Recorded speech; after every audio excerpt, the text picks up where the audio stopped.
whole trip she pushed my seat. No, you seen it. No, she didn't. She put, no. I'm allowed to put my seat back. I'm allowed to put my seat back. I've seen passengers clip their toenails mid-flight. They've even set up their skincare routines because they're getting ready probably to go to work in their next hour.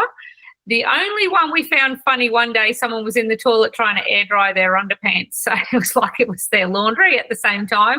It's kind of strange. It becomes their second home, I think, even though it's shared with the environment with another 180 passengers. So I've had a lady before, her child didn't like, it was scared of the toilets. You know, when you flush the toilets, it does make that big suction noise.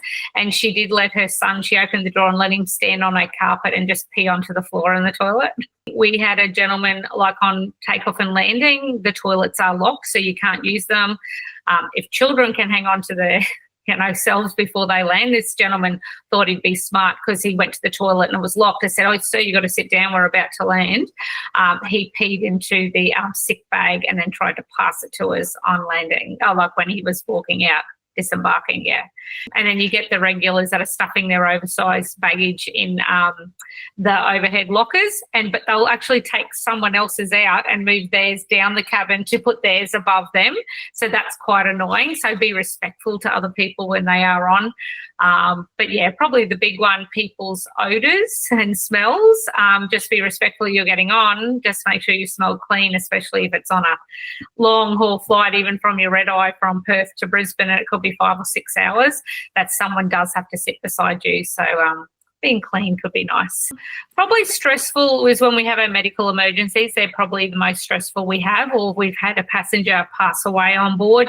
Other people to be respectful of that, as I've had a couple of deaths on board.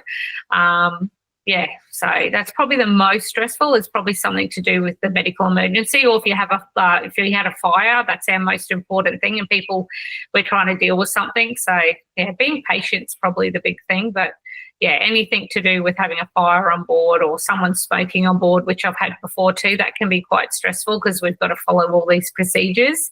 Plus, we know that person's going to get in trouble when we land with the police as well. So they're probably our most stressful because if you're the supervisor or the crew, we have to deal with that person because we don't have the police on board or a doctor on board. So that's probably our most stressful time on board.